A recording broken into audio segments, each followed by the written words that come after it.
శ్రీగురుభ్యో నమః. శ్రీకృష్ణాయ పరమాత్మనే నమః. భగవద్గీత మోక్ష సన్యాస యోగంలో ఈరోజు మనం 78వ శ్లోకం తెలుసుకుందాం. ఇది కేవలం 18వ అధ్యాయానికే కాదు, మొత్తం 700 శ్లోకాల భగవద్గీతకు ముగింపు శ్లోకం. గీతాశాస్త్రం యొక్క చివరి శ్లోకం. దీన్ని గీతా చరమ శ్లోకము లేదా సంజయుని అంతిమ తీర్పు అని కూడా అంటారు. యత్ర యోగేశ్వరః కృష్ణః యత్ర పార్థో ధనుర్ధరః తత్ర శ్రీర్విజయో భూతిః ధ్రువా నీతిర్మతిర్మమ. ధృతరాష్ట్రుడు తన కొడుకులు అయిన కౌరవులు గెలుస్తారేమో అన్న చిన్న ఆశతో ఉన్నాడు.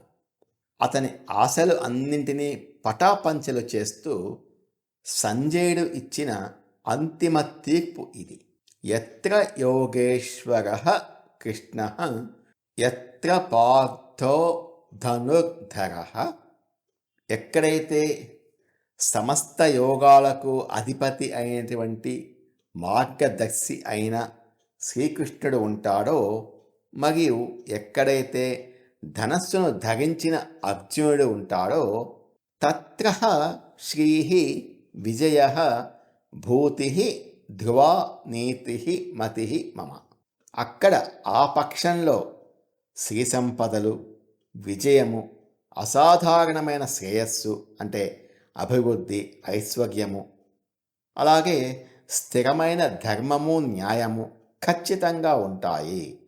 ఇది నా దృఢమైన నిశ్చయము, నా తీర్పు అని అంటున్నారు సంజయుడు. యోగేశ్వరః కృష్ణః, భగవంతుని కృప. శ్రీకృష్ణుడు ఇక్కడ ఆయుధం పట్టుకోలేదు, కేవలం దారి చూపే మార్గదర్శిగా, అంటే ఒక గైడ్ లాగా ఉన్నాడు. అంటే జీవితంలో మనకు ఏ పనైనా సాధించడానికి సరైన జ్ఞానం, భగవంతుని ఆశీస్సులు కావాలి. కృష్ణుడు ఆ జ్ఞానానికి ప్రతీక. పార్థో ధనుర్ధరః. ఇక్కడ ధనస్సును పట్టుకున్న అర్జునుడు అంటే మనిషి యొక్క ప్రయత్నం. దేవుడు ఉన్నాడు కదా నా పక్కన అని అర్జునుడు చేతులు కట్టుకొని కూర్చోలేదు. చేతిలో ధనస్సు పట్టుకొని తన పని, తన కర్మ చేయటానికి పూర్తిగా సిద్ధమై నిలబడ్డాడు. ఇది మానవ ప్రయత్నం, అంటే హ్యూమన్ ఎఫర్ట్కి ప్రతీక. కేవలం దేవుణ్ణి నమ్ముకొని ప్రయత్నం చేయకపోతే ఫలితం రాదు. అలాగే కేవలం నా కష్టమే నన్ను గెలిపిస్తుంది, దేవుడితో పని లేదు అని అనుకున్నా కూడా అది అహంకారం అవుతుంది. అప్పుడు కూడా ఫలితం రాదు. ఎక్కడైతే భగవంతుని ఆశీస్సులు మరియు మనిషి యొక్క నిజాయితీతో కూడిన కష్టం, ఈ రెండు కలుస్తాయో అక్కడ అద్భుతాలు జరుగుతాయి. ఆ ఇద్దరూ కలిస్తే వచ్చే 4 ఫలితాలు, ఈ 2 శక్తులు కలిసిన చోట ఈ 4 ఫలితాలు ఖచ్చితంగా ఉంటాయి అని సంజయుడు వాగ్దానం చేస్తున్నాడు.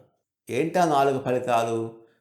శ్రీహి, అష్టైశ్వర్యాలు, సంపద, విజయం, ఎంచుకున్న పనిలో తిరుగులేని గెలుపు, భూతి, అసాధారణమైన కీర్తి, సమాజంలో గొప్ప స్థాయి, ధ్రువా నీతి, ఇవన్నీ అడ్డదారిన రావు, అత్యంత ధర్మబద్ధంగా నీతి నిజాయితీతో వస్తాయి. మతి మమ, ఇది నా తీర్పు. సంజయుడు ఎవరికో భయపడో కృష్ణుణ్ణి మెప్పించటానికో ఈ మాట చెప్పడం లేదు. ఆ అద్భుతమైన గీతా జ్ఞానాన్ని, విశ్వరూపాన్ని స్వయంగా చూసిన తర్వాత నాకు ఎలాంటి అనుమానం లేదు రాజా, కృష్ణార్జునులు ఉన్న పక్షానిదే అంతిమ విజయము, ఇది నా తీర్పు అని బల్ల గుద్ది మరీ చెప్పాడు. జీవితమనే కురుక్షేత్రంలో గెలవాలంటే 2 విషయాలు కావాలి. మన మనస్సు అనే రథం మీద యోగేశ్వరుడైన శ్రీకృష్ణుణ్ణి, అంటే జ్ఞానాన్ని, ధర్మాన్ని కూర్చోబెట్టుకోవాలి. మరియు మనము చేతిలో ధనస్సు పట్టుకొని పూర్తి బాధ్యతతో కర్తవ్యాన్ని ఆచరించాలి.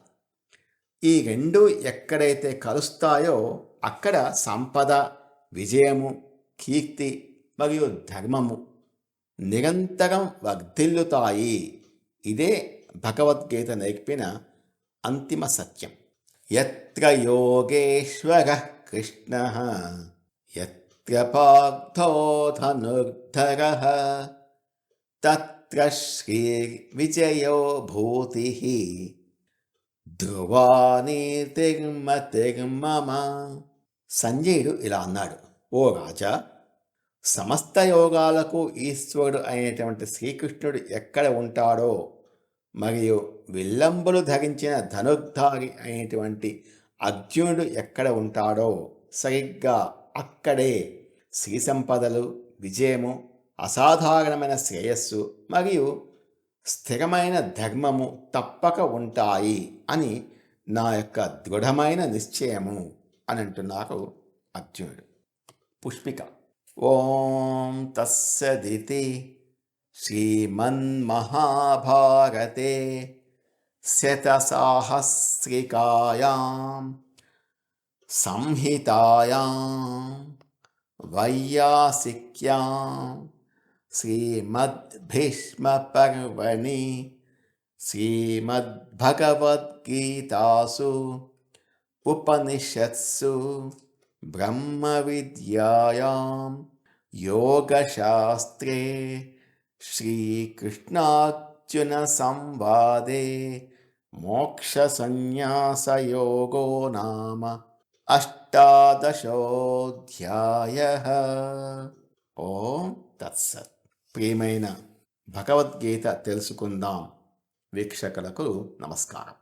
భగవంతుని అపారమైన కరుణతో మీ అందరి సహకారంతో మనం ఈరోజు ఒక అత్యద్భుతమైన ఆధ్యాత్మిక ప్రయాణాన్ని విజయవంతంగా పూర్తి చేసుకున్నాం. మొదటి అధ్యాయం అర్జున విషాద యోగం నుంచి మొదలుపెట్టి ఈనాటి 18వ అధ్యాయం మోక్ష సన్యాస యోగం వరకు సాక్షాత్తు ఆ కురుక్షేత్రంలో అడుగుపెట్టి కృష్ణార్జునుల మాటలను మన చెవులారా విన్నంత ఆనందంగా 700 శ్లోకాల ఈ భగవద్గీత మహాజ్ఞాన యజ్ఞాన్ని నిర్విఘ్నంగా సంపూర్ణం చేసుకున్నాము. ఈ అపురూపమైన సందర్భంలో మీ అందరితో పంచుకోవాల్సిన కొన్ని ముఖ్యమైన విషయాలు. గీత ఒక జీవన వేదం. భగవద్గీత కేవలం పూజ గదిలో పెట్టుకొని దండం పెట్టుకునే ఒక పవిత్రమైన గ్రంథం మాత్రమే కాదు. అది ప్రతి మనిషి జీవితాన్ని ఎలా జీవించాలో నేర్పేటటువంటి ఒక అద్భుతమైన మాన్యువల్. కష్టాలలో ఉన్నప్పుడు ఎలా నిలబడాలి, సంతోషంలో ఎలా సమచిత్తంతో ఉండాలి, పనులను ఫలాపేక్ష లేకుండా, అహంకారం లేకుండా ఎలా ఆచరించాలి అనే ఎన్నో అసలైన సత్యాలను ఆ జగద్గురువు శ్రీకృష్ణుడు మనకు స్వయంగా నేర్పించాడు. ఇన్ని రోజులుగా ఎంతో శ్రద్ధతో, భక్తితో ఈ వీడియోలను వీక్షిస్తూ కృష్ణ పరమాత్మ బోధనలను మీ హృదయాల్లోకి ఆహ్వానించిన మీరందరూ నిజంగా అదృష్టవంతులు.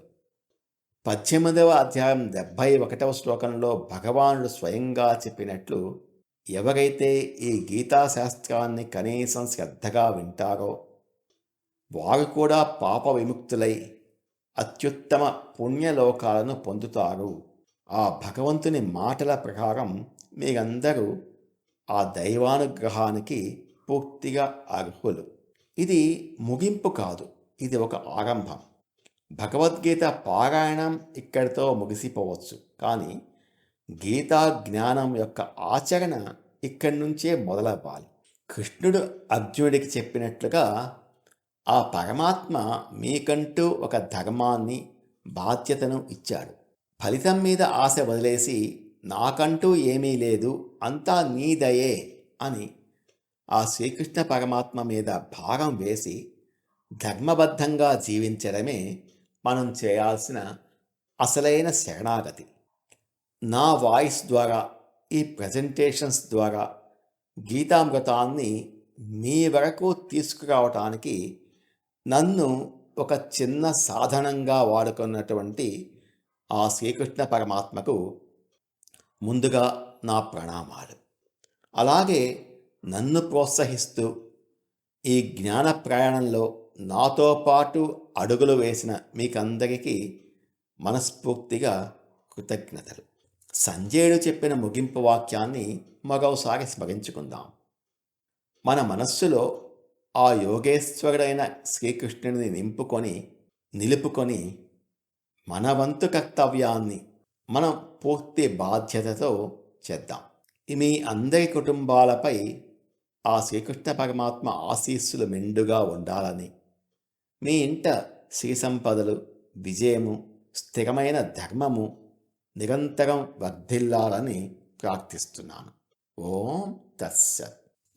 త్వరలోనే మనం నారాయణీయం ద్వారా నారాయణీయంలోని శ్లోకాలను ఇదే విధంగా వివరించటానికి ఆ శ్రీకృష్ణ పరమాత్మ ఆశీస్సులతోటి త్వరలో ప్రారంభిస్తాను. నమో భగవతే వాసుదేవాయ. ఏతత్ ఫలం శ్రీకృష్ణార్పణమస్తు. స్వస్తి.